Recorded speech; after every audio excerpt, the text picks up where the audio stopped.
დავიწყოთ იმით, რომ ის რომ მიუხედავად ოსტატების კონფერენციაზე რომ ძალიან მნიშვნელოვანი პლატფორმაა ევროპულ საფრთხეებაზე სამსჯელოდ, ისევე როგორც კომუნიკაციისთვის დასავლელ პარტნიორებთან არ არის ირაკლი კობახიძე და ირაკლი კობახიძე მაშინ რაც პრემიერი გახდა 2024 წელს ის იქ არ ჩასულა, თუ გახსოვთ 2024-ში იყო სალომე ზურაბიშვილი პრეზიდენტის რანგში, 2025-ში მას შემდეგ აქ ნოემბერ-დეკემბერში თავპირი დაალეწეს საკუთარ ხალხს კონსტიტუციური არჩევანის დაცვის გამო იქ საერთოდ არ ყოფილა ივანიშვილის რეჟიმის წარმომადგენელი, გახდა სალომე ზურაბიშვილი და გიორგი გახარია და წელს კობახიძემ თქვა რომ მოწვევა მიიღეს, მაგრამ უშოს მაკა ბოჭორიშვილს. მან დავწყოთ იმით, რომ რატო არ წავიდა ირაკლი კობახიძე, ისინი დაძებენ ყველა გადაღებულ ფოტოს და ყიდიან როგორც მოლოდინად რომ გაარღვიეს იზოლაცია, მაგრამ ეს შესაძლებლობა არ გამოიყენა ირაკლი კობახიძემ. არ გამოიყენა იმიტომ, რომ მან იცოდა, რომ უნდა დამჯდარიყო საიდ ივენტზე, არა უსაფრთხოების კონფერენციის ძირითად პანელზე, არამედ გვერდითა განხილვაზე, სადაც ამ შემთხვევაში საუბარი იყო რეგიონზე და იცოდა კობახიძემ, რომ მას ხელს არავინ არ ჩამორთმევდა და იქ არანაირი შეხვედრა ამ კონფერენციის ფარგლებში მათ შორის პარტნიორებთან თუნდაც შუადერეფნის განვითარების კუთხით საქართველოს როდესაც არ ექნებოდა. ანუ ვერ დაიგეგმებოდა მაღალი დონის შეხვედრები, მთავარ დისკუსიაში ვერ იღებს მონაწილეობას და ჯობს რომ პრემიერი არ წავიდეს. აი ეს იყო, ანუ ის საგარეო საქმეთა მინისტრთანაც კი ვერ დაждდებოდა ამ შემთხვევაში და შესაბამისად მასთან კომუნიკაცია არ შედგებოდა. ახლა რაც შეეხება თავად მაკა ბოჭორიშვილს, დიახ, მაკა ბოჭორიშვილი მიუნხენის კონფერენციის მიღმა დისკუსიაში იყო მონაწილე და ის იჯდა საგარეო საქმეთა მინისტრთან აზერბაიჯანის და 7 წუთიან გამოსვლაში მან გეტყვით რა არ თქვა და არა ის რა თქვა გეოგრაფიის გაკვეთილის მიღმა და ღია ეკონომიკის თავმოწონების მიღმა მაკა ბოჭორიშვილმა პირველად ამ შემთხვევაში როგორც ივანიშვილის რეჟიმის წარმომადგენელმა დასავლეთში აღარ წარმოუდგინა საქართველოს როგორც თუნდაც ევროკავშირის კანდიდატის სტატუსის მატარებელი ქვეყანა, რომელზეც ევროკომისია მათი ავტორიტარული რეფორმების და ანტიდასავლური დეзинფორმაციის გამო თქვა, რომ საქართველოს ქაღალდი აქვს კანდიდატის სტატუსი დარჩენილი, თუმცა მას ამ შეწყვეტიან გამოსვლაში არ უთქვამს, რომ საქართველოს განაცხადი აქვს გაკეთებული წევრობაზე ან კანდიდატის სტატუსის ქვეყნის მატარებელია, რაც კიდევ ერთხელ აჩვენებს იმ განსხვავებას, რაც არის საქართველოში, როდესაც ისინი ამბობენ, რომ ევროპაში უნდა, თუმცა ეგეთ ევროპაში არა. და ღირსებით ევროპისკენ დაპირება, სწორედ ივანიშვილის ოცნების პირობა იყო წინასაარჩევნო და არა ჩემი. ეს ერთი. მეორეზე ძალიან მნიშვნელოვანი. ისინი საუბრობენ გეოგრაფიაზე და იმაზე, რომ საქართველოს აქვს შავი ზღვა, დიახ, მადლობა, საუკუნეების მანძილზე საქართველოს აქვს შავი ზღვა. თუმცა მაკა ბოჭორიშვილს არაფერი არ უთქვამს ამ შავი ზღვის კუთხით საქართველოს რა შესაძლებლობები და მნიშვნელობები. ანუ მოკეთებით ვთქვით, ანაკლიის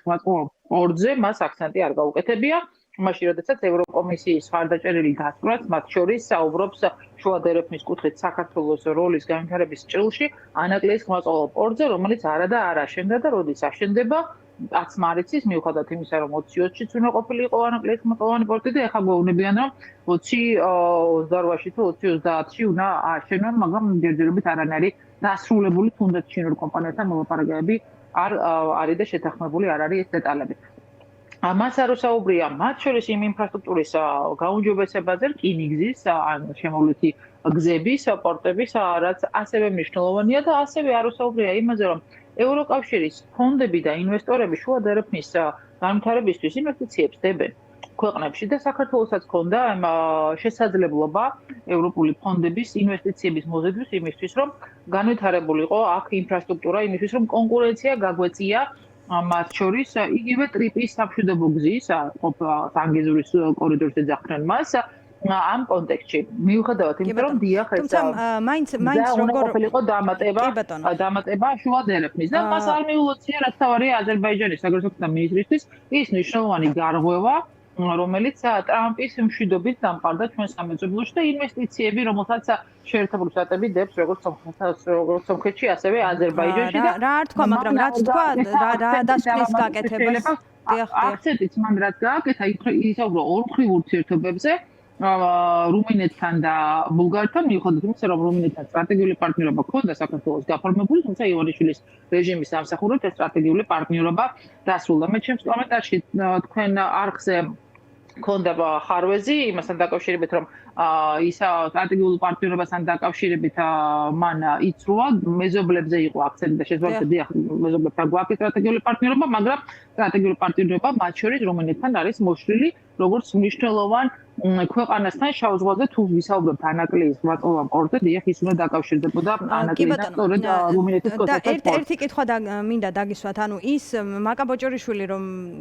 თვის რა იყო დღეს სათქმელი ეს ცალსახა და ჩანს რა უჭირავს კოზირად ქართულ ოცნებას რომ გამოიყენოს შავი ზღვა და საქართველოს გეოგრაფიული მდგომარეობა რომ აჩვენოს რა მნიშვნელობისაა ქვეყანა, თუმცა ეს იყო მიწვევა მისი, ანუ მიუნხენის კონფერენციაზე ქართული ოცნება მიიწვიეს, მაგრამ შეზღუდული შესაძლებლობით, ასე შეგვიძლია. მიუნხენის კონფერენციაზე 50 ლიდერი ესწრება. და არა საქართველოსი და არა ძირითად პანელზე, რაც ჩვენ ნახეთ სხვა მნიშვნელოვანი ქვეყნების ლიდერების პირობებში, მაგრამ აქ მნიშვნელობა არა მოწევას აქვს ამ შემთხვევაში, არამედ იმას, რომ იქ ირაკლი კობახიძე არ არის და ის რომ მაკა ბოჭორიშვილმა გეოგრაფიის გაკვეთილებზე ისაუბრა, მხოლოდ და იმაზე, რომ ღია ეკონომიკა აქვს არანაირი შესაძლებლობები ამ გეოგრაფიიდან გამომდინარე საქართველოს რა პოლიტიკა აქვს რომ გამოიყენოს, იქნება ეს ევროკავშირის მხრიდან, იქნება ეს მათ შორის სამეზობლოს კუთხით. ამაზე მან აქცენტი არ გააკეთა და ვნახოთ რა სიტყვის და ფოტოს გადაღების უნარი, რომელიც ნამდვილად გამოვსდით ყველა შესაძლებლობით გამოყენების. მაგრამ ალბათ სასიხარულო იქნებოდა ისეთ ფოტოებს იღებდნენ, როგორც მაგალითად წელს მარკო რუბიომ გადაიღო მაია სანდუსთან, ეს არ იყო მხოლოდ მისალმება, არამედ ისინი შეხვდნენ ერთმანეთს და ასეთი შესაძლებლობა რომ არსებობდეს ჩვენი ქვეყნისთვის. და მათ შორის შედეგის წამოღება საქართველოსთვის, იმიტომ რომ საქართველოს რა შეხვედრები ექნება, თუ კი ექნება რაიმე ასეთი. საქართველოს გეოპოლიტიკური ფუნქცია შეიძლება უბრალოდ შეიჭამოს ივანიშვილის რეჟიმის პირობებში. მაშინ, როდესაც გეოპოლიტიკური რეალობა იცვლება, ჩვენი მეზობლები სატრანზიტო პოტენციალის მქონე ქვეყნებად პოზიციონირებენ და ამ დროს საქართველოს, რომელსაც შუადერეფაში მნიშვნელოვანი გეოგრაფიული